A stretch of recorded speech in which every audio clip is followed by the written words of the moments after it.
또 신앙생활을 하며 갖는 기대가 있습니다.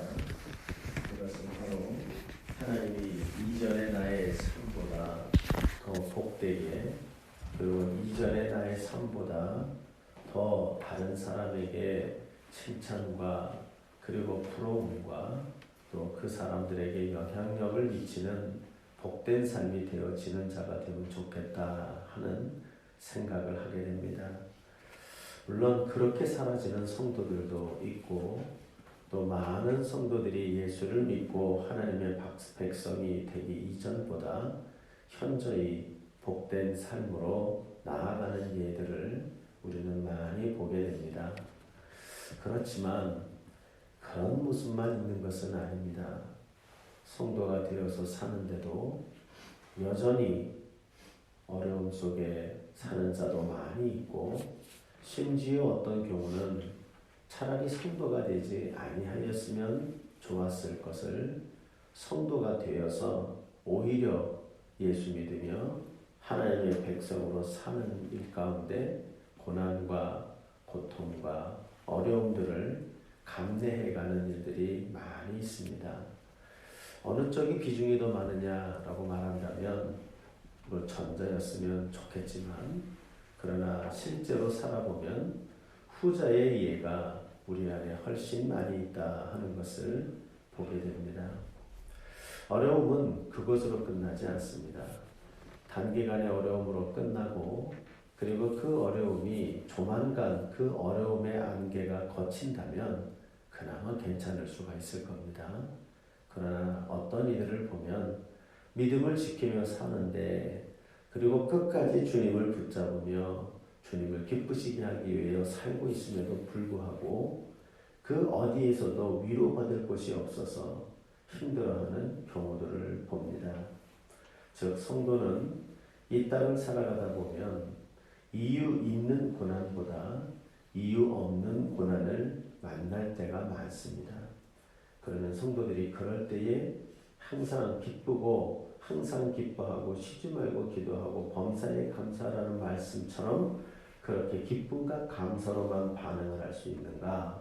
그러면 좋겠지만, 그러나 그렇지 않을 때도 많이 있습니다. 견디기 힘든 고난으로, 그리고 그 고난이 깊어지고 길어지고 그 속에서 몸부림치면서 깊은 절망과 탄식의 골짜기를 지나가는 우리 주변의 성도들이 부지기수로 많이 있다는 걸 알게 됩니다. 성도가 이 땅을 살아가며 이유 없는 고난으로 참으로 깊은 탄식과 절망의 골짜기를 지나간다는 것도 힘들지만, 그곳을 어떻게 감당할 수 있을까? 누구에게도 위로받을 곳이 없는 그 골짜기를 어떻게 지나가야 할까? 그런 것을 우리는 고민할 수밖에 없는 것입니다. 그러므로 욥기는 참 제가 볼 때 성경 전체에서 귀한 장입니다. 귀한 내용입니다.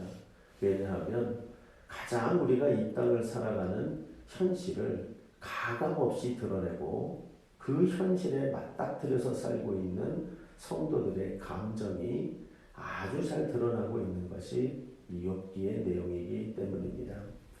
오늘의 본문에서도 역시 욥은 어디에서도 위로받을 길이 없어서 몸부림치며 괴로워하고 고통하는 모습을 보게 됩니다. 우리가 아는 것처럼 16장 이전에 이제 엘리바스에게서 두 번째 논쟁의 대전이 벌어진다고 그랬죠. 2차 대전이 벌어진 겁니다. 그러면서 엘리바스의 말이 그 1차 대전 때엔 그래도 따뜻하게, 그래도 위로하며 이야기했던 그가 그 1차 전쟁에서 욥이 굴복하지 않는 것을 보면서 그의 어조가 굉장히 감성으로 변화가 되고, 여러분 참 아플 거예요. 제가 돌이켜봐도 내가 가장 믿고 의지했던 형님 같은 존재, 내가 가장 믿고 의지하고 기대했던 그 사람이 나에게 가장 아픈 얘기를 냉정하게 쏟아내고 있다면 아마 굉장히 아팠으리라 하는 생각이 듭니다. 그래서 그 아픈 마음을 기록하고 있는 것이 16장 10과 17장의 욥의 마음입니다. 읽어보시면 욥의 이 내용이 무슨 논지를 가지고 논쟁을 하는 게 아니에요. 그저 비명소리입니다. 야, 니네들이 나한테 그렇게 얘기하면 되겠냐? 니네들이 그렇게 얘기하니 내가 너무 아프다. 뒤에 가보면 내가 죽어버렸으면 좋겠다. 이 얘기가 이 16장과 17장의 긴 장으로 보이지만 그저 그는 실망과 그리고 17장에는 절망이 그 내용의 전체의 감정을 이루고 있습니다. 그 실망의 대상은 자기에게 둘도 없는 친구, 자기가 가장 믿었던 내 친구들에게서 그는 실망을 하죠.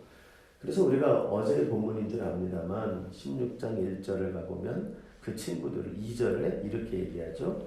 재난을 주는 위로자들이다. 이런 표현을 쓴다. 즉 고통을 가져다 주는 자들. 겉모양은 위로자이지만 그 내뱉는 말마다 상처를 그저 쏘아대며 여기 뒤에 가보면 이제 화살을 쏜다 막 이런 얘기가 나와요. 그렇게 하나님이 쏘는 화살에 너희들이 도구가 되어서 나에게 막 화살을 쏘여서 그냥 너희들이 하는 말이 내 심장과 폐부를 쪼개는 그 말로 와서 바뀌고 있다는 이야기를 하면서 큰 실망을 그에게 말을 하죠. 그러면서 욥도 화가 나죠. 그래서 3절 이후로 보면 헛된 말의 끝이 없다. 또 4절에 보면 나도 너희들에게 그렇게 얘기할 수 있고 나도 그럴듯한 말로 너희를 칠 수 있고 너희를 향하여 머리 흔드는 거 나도 할 수 있어. 그런데 말이야 5절에 가보면 그래도 나라면 입으로는 내가 너희를 위로할 것이고 입으로는 마음으로는 내가 너희들에게 저게 뭔 잘못을 저질러서 저러나 하고 실망을 할지 몰라도 내가 입으로는 위로를 하고 너희들을 세워줄 수 있었을 거야. 그러나 너희들은 입으로조차도 나를 위로하지 않아 하면서 상처받은 말을 이야기하고 있죠. 그리고는 이 17장에 들어와서 11절 이후로 그에게는 절망을 말하는데 제일 그의 입에서 말이 나오는 단어가 스올이라는 단어가 나오죠. 그 스올이 뭐냐면 거기 14절 가보면 무덤이라고도 적히는데 바로 죽음의 장소입니다.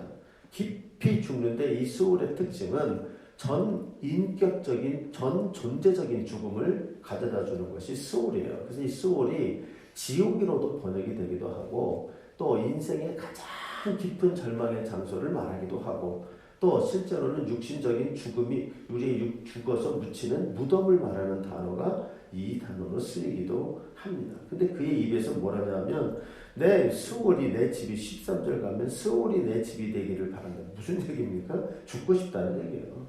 죽고 싶겠다. 그러면서 14절에 무덤에게 너는 내 아버지다. 구더기에게 너는 내 어머니, 내 자매라 한다. 그러니까 무덤에 들어가서 내 집이 되니까 집에 누가 있어요? 구더기가 있고 그 집에 가면 거기에 있는 그 무덤 자체에 자기 아버지 어머니가 거기에 있다. 얼마나 여러분 이게 무시무시하게 그의 영혼이 어두워져 있는 모습인가를 알게 되죠. 그러면서 15절에 나의 희망이 어디 있느냐? 나의 희망을 누가 보느냐? 16절에 우리가 흙 속에서 쉴 때에 희망이 수월의 문으로 내려갔다. 그러니까 희망도 같이 묻혔다는 거예요. 그러니까 지금 이 욥의 상태가 얼마나 여러분 고통과 절망 속에 있는가를 알게 돼요. 이유는 뭐 때문입니까? 위로받을 곳이 없기 때문이에요. 위로받을 곳이 없어서 여러분 우리가 뭐 그때도 얘기를 했습니다만 며칠 전에도 말씀을 드렸지만 위로의 공동체, 위로의 사람이 되는 일 그것이 여러분 별거 아닌 것 같지만 사람을 무덤에서 건져 올리는 일이죠. 무덤으로 내려가는 세상을 끌어올리는 일, 엄청나고 대단한 일을 해서 우리가 이 나라와 또는 이 민족 혹은 우리의 이웃을 살리는 일을 하는 것이 아니고 우리가 이웃을 살리는 공동체, 생명의 공동체, 또 생명을 가져다주는 이웃이 되기 위해서 우리가 가장 있어야 될 요소 중에 하나는 욥기를 묵상하면 좋은 위로자들이 되는 일입니다. 여러분 우리 모두를 여기서 설교하고 있는 저를 우리 주님께서 정말 좋은 위로자들로 우리를 만들어 주시는 은혜가 있기를 바랍니다. 그런 좋은 위로자가 내 곁에 있으면 죽을 자를 살리죠. 무덤에 내려가는 자를 끌어올립니다. 그래서 여러분 그저께도 말씀드렸습니다만 예수님이 바로 우리의 위로자죠. 성령이 우리의 위로자가 되셔서 우리를 구원하시고 건져내는 일을 하시고 있다는 것을 기억해야 됩니다. 여러분, 그리고 또 하나는 위로받을 것이 없는 자에게 우리가 위로자가 되지는 못할지언정 그를 무덤으로 밀어넣는 자들이 되어서는 아니 된다 하는 것도 꼭 기억해야 되고, 우리 오늘날 많은 교회에서 교회를 등지고 교회를 떠나는 성도들, 그 마음의 한켠에는 내가 위로받으러 나왔지만 오히려 여기에 와니 상처를 입는 거예요. 위로받으러 온 곳에서 상처를 받을 때 더 이상 교회가 꼴도 보기 싫어지는 이런 모습을 갖게 된다는 것도 기억을 해야 합니다. 그러므로 여러분 꼭 열심히 오늘 이 아침에 묵상하는 저와 여러분에게 위로받을 것이 없어 고통소리, 비명소리 지르는 우리의 이웃과 우리의 지체들을 주님 우리에게 예수님을 배우고 성령의 충만함을 주셔서 좋은 위로자들로 우리 공동체와 자신이 설 수 있게 도와주시기를 위해서 같이 기도하시기를 바라고요. 또 여러분의 자녀와 가족들을 위해서 해야 되는 좋은 기도 중에 하나는 하나님 이들의 곁에 위로자가 없는 인생이 되지 않게 해달라. 여러분이 그런 기도를 하셔야 합니다. 그래서 평생 살 때 이들에게 위로자가 있으면 이들이 그 험한 세상 견뎌나가고 주님이 원하시는 길로 걸어가는 은혜가 있게 될 것입니다. 그러면 여러분, 이러한 가운데에서 어디에서도 위로받을 곳이 없고 극도의 절망 속에서 비명소리를 지르고 있는 이 욥의 내용을 우리가 통해서 우리가 몇 가지로 이 위로받을 곳이 없는 상황이 됐을 때 성도는 그곳에서 무엇을 배우고 어떻게 해야 하는가 하는 것을 몇 가지로 이미 알고 있는 것들이지만 정리해 볼 수가 있을 것 같아요. 그 중에 첫째는 위로받을 것이 없다라고 하는 그 상황에 들어갔을 때 성도는 사람에게 대한 기대를 속히 거두어야 합니다. 그것을 가르치는 것으로 느껴져요. 오늘 이 16장과 17장을 여러분이 쭉 묵상해 보면 거기에는 두 가지 감정이 제일 집중적으로 이 욥에게 나타나는데, 그 첫째는 사람에 대한 감정이에요. 그 사람에 대한 감정이 뭐냐면 정말 사람에게 실망하는 이 욥의 마음이 여기에 고스란히 배어져 있고요. 그러면서 우리말로 말한다면 정내미가 떨어집니다. 사람에게 정내미가 떨어져가는 이 욥의 모습을 보게 됩니다. 아마도 욥은 이 사람에게서 내게 그래도 다른 사람은 몰라도 가장 나에게 절친이었던 그 세 친구에게만은 그래도 위로를 받고 그들을 의지하고 싶었던 것으로 보여요. 그런데 의지의 대상이 되지를 못합니다. 이들은 의지의 대상이 되는 것이 아니라 도리어 욥을 비판하고 정죄하는 사람들이 되면서 욥은 그들을 통해서 더 큰 상처를 입고 이제 이들도 내가 의지할 대상이 아니로구나 하는 것을 배워나가는 것을 보게 됩니다. 아까 말씀드렸습니다만 16장 1절에서 5절을 읽어보면 그들에 대하여 내가 의지할 대상이 되지 못한다는 이야기를 하죠. 그리고 오늘의 본문 중에 20절을 가보면 이런 얘기를 하죠. 나의 친구는 나를 조롱하고 내 눈은 하나님을 향하여 눈물을 흘린다. 한마디로 내 눈에 눈물이 나도록 나를 조롱하고 있는 존재가 나의 친구들이었다. 이 친구에 대해서 정내미가 떨어지는 겁니다. 친구를 바라보면 위로받고 힘을 내야 되는데 보기가 싫어요. 그래서 고개를 돌리고 그는 하나님을 바라봅니다. 하나님을 바라보는 게 굉장히 신앙적으로 좋아 보이지만 이게 그런 말이 아니고요. 사람을 보기 싫어하는 마음입니다. 사람이 보기 싫어요. 그럼 우리식으로 말하면 그런 거죠. 예배당 안에서 저 사람을 만났는데 고개를 돌리는 겁니다. 또 그리고는 하나님을 향해서 기도하는 척하면서 눈을 감아버리는 겁니다. 안 보겠다는 거죠. 이것이 지금 욥의 마음의 상태라는 것을 알게 됩니다. 그래서 여러분 17점 3절을 가보면 하나님께 이렇게 기도해서 청하건대 나에게 담보물을 주소서. 나의 손을 잡아줄 자가 누구리까? 이 담보물이라는 게 뭐냐면 내가 이거 너에게 줄 테니 제발 내 손 좀 잡아줘 하는 그 물건을 달라는 거예요. 그러나 지금 욥에게는 빈손이거든요. 아무것도 내 친구들에게 줄 게 없어요. 그러니까 욥의 감정이 어떠냐면 실제로 친구들이 자기에게 나와가지고 잘해주고 막 손잡아주고 반가워해주고 이랬었는데 내가 빈털터레가 되니까 아무도 내게 와가지고 그러는 사람 없고 와가지고 욕만 해대고 정죄만 해댄다는 거예요. 욥의 감정이에요. 실제 친구들이 그렇게 나쁜 사람들이냐라고 볼 때는 우리 객관적으로 볼 때는 그렇게 보이지는 않아요. 왜냐하면 진짜 그런 사람은 오지도 않겠죠.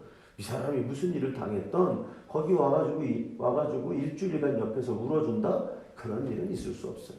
그러니까 아마 친구들은 이렇게 얘기하는 욥에게 오히려 서운할 수 있습니다. 여기 이게 뭘 보여주냐면 욥의 감정의 상태인 거예요.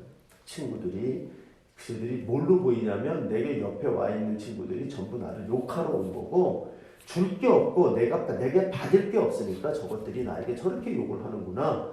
이런 서운한 감정이 여기에 막 생겨나고 있는 것을 알게 됩니다. 여러분 이게 성도답지 못한 모습일까요? 어떻게 생각합니까? 물론 우리가 아는 궁극적으로 이르러야 되는 성도의 모습은 아니에요. 그러나 저는 과정적으로 충분히 이런 모습조차도 성도의 모습이다라고 저는 생각해요. 여러분 이게 어떤 것을 의미합니까? 성도는 고난 속에서 한 가지 분명히 배워야 할 게 있어요. 그게 끊임없이 반복적으로 배우는 게 뭐냐면 그것은 바로 사람은 의지의 대상이 되지 못한다. 네가 가장 믿고 있는 그 사람도 의지할 대상이 되지 못한다는 걸 배우게 만드는 것이 그게 바로 성도의 고난이요. 고난 중에서도 아무도 의지할 사람이 없는 상태에 들어가게 되는 것을 경험하게 만드는 이유라고 말할 수가 있어요. 여러분 이거 굉장히 많이 아픕니다. 아무도 의지할 사람이 없어질 때 고난 속에서 정말 힘들 때 진짜 아플 때는 바로 그 순간이에요. 누군가 옆에서 같이 울어주는 사람이 있을 때는요 그래도 덜 힘듭니다. 그런데 아무도 내가 의지할 사람이 없다고 생각될 때는 너무너무 아파요. 근데 저도 몇 번에 걸쳐서 좀 제가 제 삶의 경험을 해보니까요. 그러면 한 번 그렇게 당했으면 이제 내가 사람 의지하지 않아야지 하고 이제는 안 그럴 것 같습니까? 아니요. 조금 지나면 또 딴 사람 의지하고 있어요. 그거 지나고 나면 또 다른 사람 의지해요. 그래서 제가 왜 이런 반복적인 고난을 통해서 아무도 의지할 수 없는 상태에 하나님 이제 알았어요. 알았다니까요. 그만하세요. 라고 싶은데 왜 그것들이 우리의 인생에 반복되느냐? 아직도 내가 누군가를 의지하고 있기 때문이에요. 누군가를 의지하는 것을 변화되지 않을 때 내게 있어서 이런 고난의 아픔이 허락되는 것을 보게 됩니다. 근데 문제는 뭐냐? 몇 번을 당했는데도 그래도 아직도 나는 그러고 있고 그 다음에 또 더 큰 문제는 뭐냐면 그런 고난들이 적응이 되지 않는다는 거예요. 되게 아프거든요. 하지만 저는 욥의 이야기를 보면서 느끼는 건 그러나 그것이 하나님이 우리 성도들에게 이 땅을 살아가는 성도들에게 정말 가르치고 싶은 내용이로구나 하는 것을 깨닫게 되어집니다.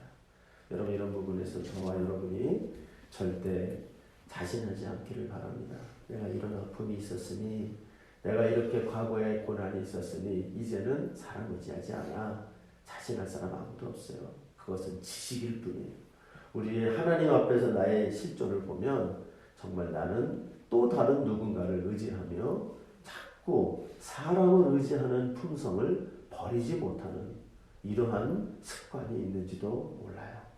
여러분 오늘 이 본문을 읽으며 사람에게서 상처받아 정내미가 떨어져가고 몸부림치는 욥의 모습이 어쩌면 고난 속에서의 우리들의 모습일 수 있다는 걸 기억하고 그 모습조차도 성도답기 위하여 우리가 꼭 기억해야 될 것, 고난 속에서 내 자신에게 물어봐야 될 질문, 나는 지금 누구를 의지하고 사는가?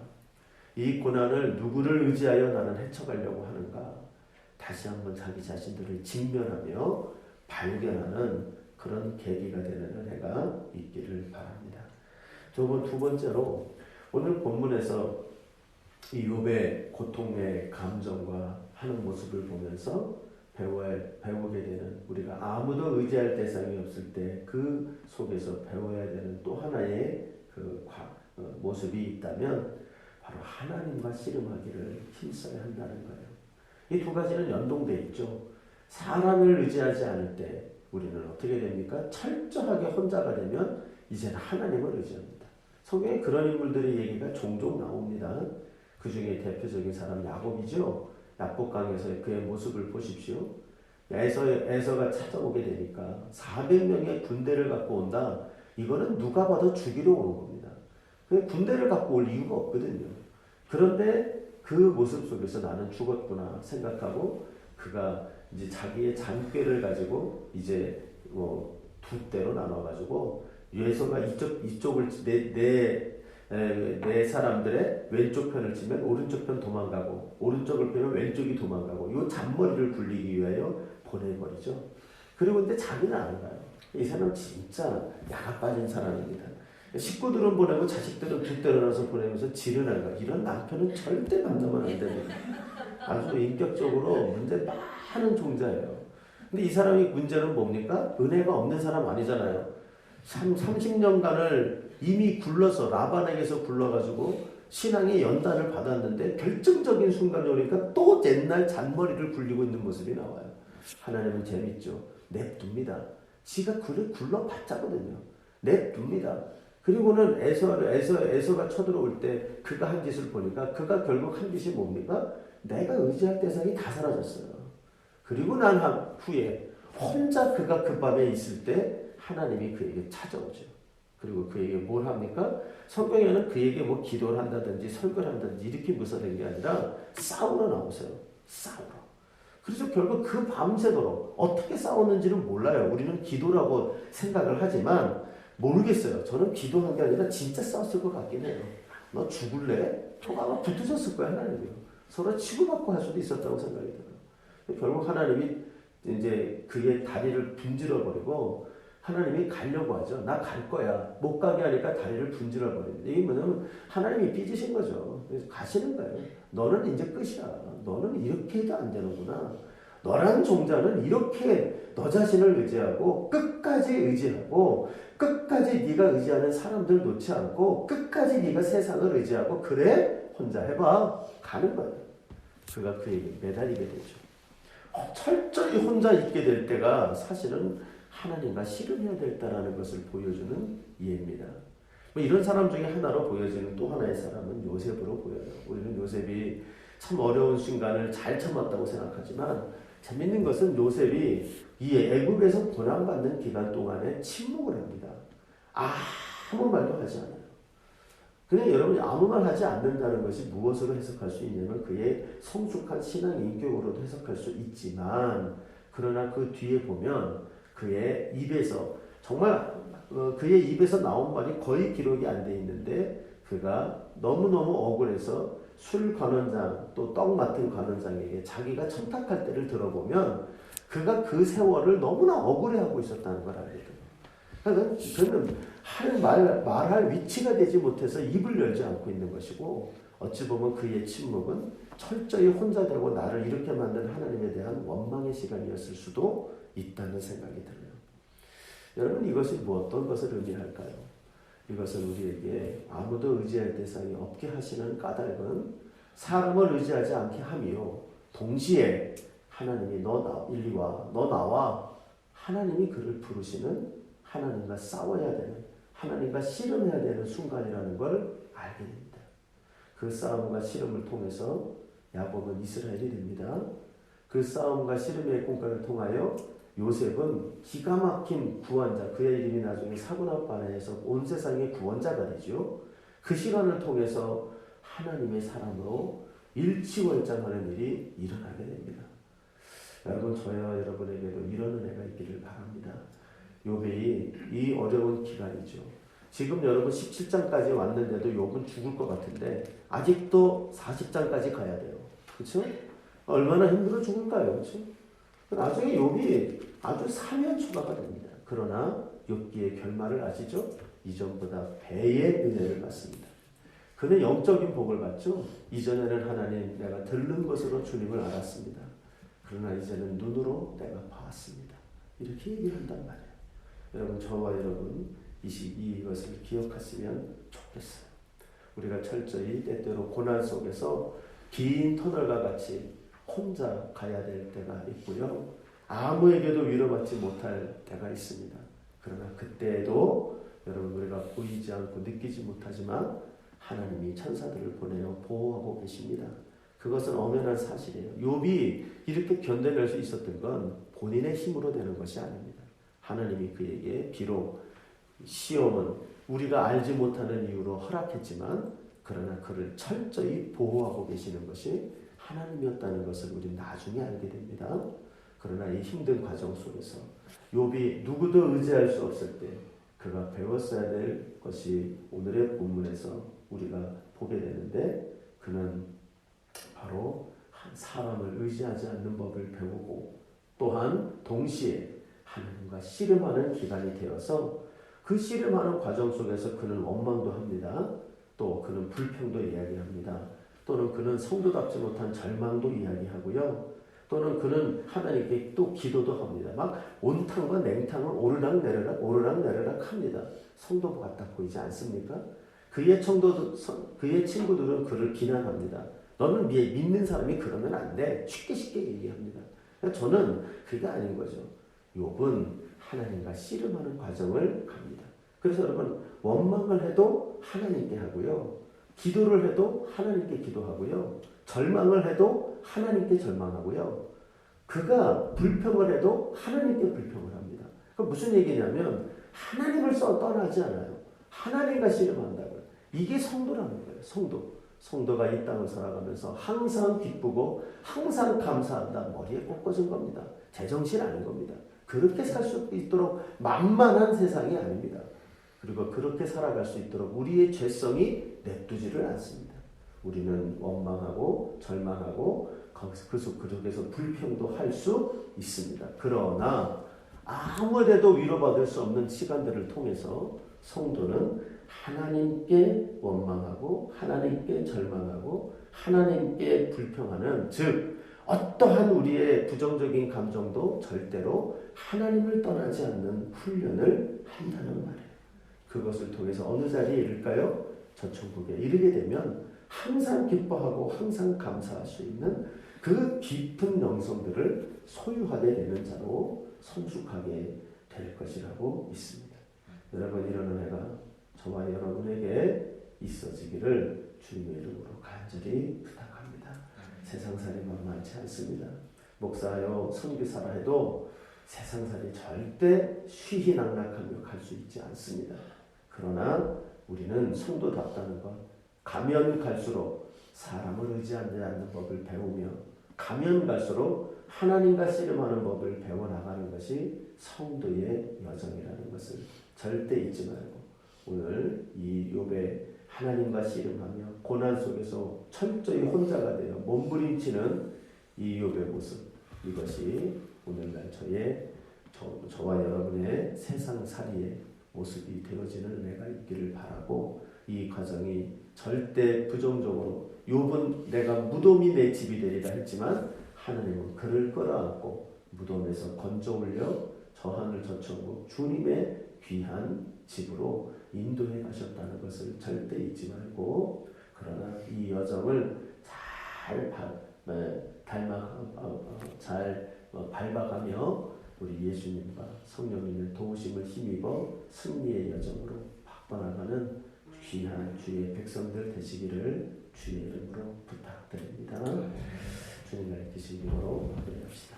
하늘에 계신 우리 아버지여, 이름이 거룩히 여김을 받으시오며 나라의 임하옵시며 뜻이 하늘에서 같이 땅에서도 이루어지이다.